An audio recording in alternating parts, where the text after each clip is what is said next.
తిరుపతి ఉప ఎన్నిక కౌంటింగ్ పై మరింత సమాచారం మా ప్రతినిధి దామోదర్ అక్కడి నుంచి అందిస్తారు. దామోదర్, తాజాగా కౌంటింగ్ కి సంబంధించి అవుతున్న లేటెస్ట్ అప్డేట్ ఏమిటి? Thank you Prakash.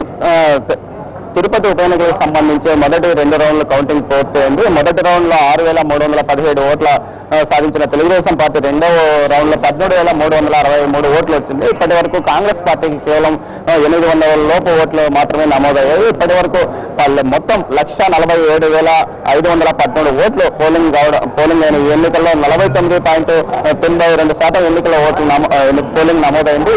అయితే తెలుగుదేశం పార్టీ మొదటి రౌండ్ నుంచి ఆధిక్యత దూసుకుపోతుంది. కాంగ్రెస్ పార్టీ మాత్రం కేవలం ప్రతి బ్యాలెట్ బాక్స్ లోను కేవలం 20 నుంచి 30 అట్లా 50 లోపల ఓట్లు మాత్రమే రావడం విశేషము.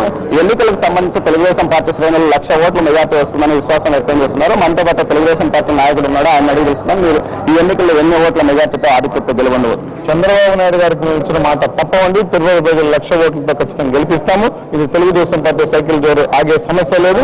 ఈ రోజు తిరుపతి పట్టణంలో తెలుగుదేశం పార్టీ చేస్తున్న పథకాలన్నీ కూడా ఖచ్చితంగా అమలయ్యాయి కాబట్టి ప్రజలు మాకు గుర్తించి మమ్మల్ని ఓటేశారు. కాంగ్రెస్ కుట్రపూరితమైన వాదన చేసి ఓడిపోయడానికి సిద్ధంగా ఉంది.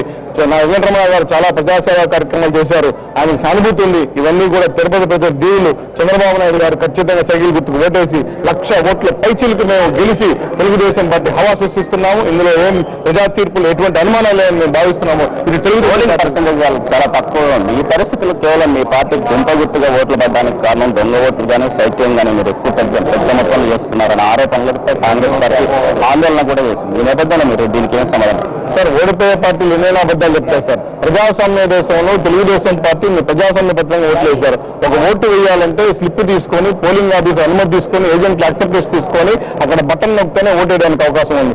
బ్యాలెట్ పేపర్లు కాదు మన ఇష్టం వచ్చిన గుద్దుకోవడానికి. ఇది అన్యాయం అండి. ఖచ్చితంగా ఓడిపోతాం ఆక్రోశంతో వాళ్ళు ఏదో బూతులు తప్పులు చేశామని చెప్పడం అనేది కరెక్ట్ కాదు. అందులో ఎస్పీ గారు, కలెక్టర్ గారు సీసీ కెమెరాలు, వెబ్ కెమెరాలు పెట్టి పర్యవేక్షిస్తున్నారు. మీరు వీలైతే చూసుకోండి. దాన్ని ఎట్టి పరిస్థితుల్లో అక్రమాలు జరగలేదు. ఖచ్చితంగా నిస్వార్థంగా ప్రజాస్వామ్యబద్ధంగా ప్రజలు వచ్చి ఓటేశారు. ఇది తెలుగుదేశం పార్టీ విజయాన్ని మేము భావిస్తున్నాం.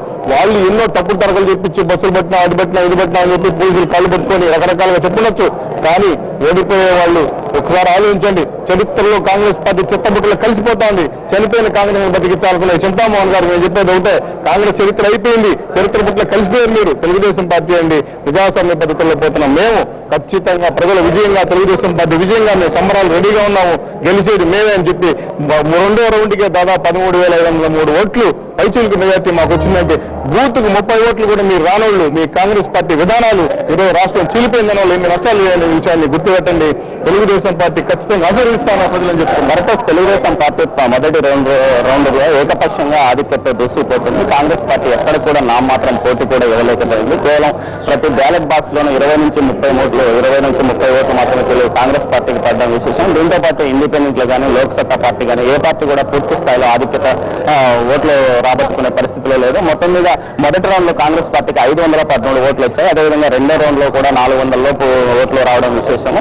ఈ ఆధిక్యత పూర్తి స్థాయిలో కొనసాగి 19 రౌండ్లు పూర్తయ్యేసరికి సుమారు 1,00,000 ఓట్లు పైగా తెలుగుదేశం పార్టీకి మెజార్టీ వచ్చే అవకాశం ఉందని ఇక్కడ భావిస్తున్నారు. పర్తోష్. థాంక్యూ దామోదర్.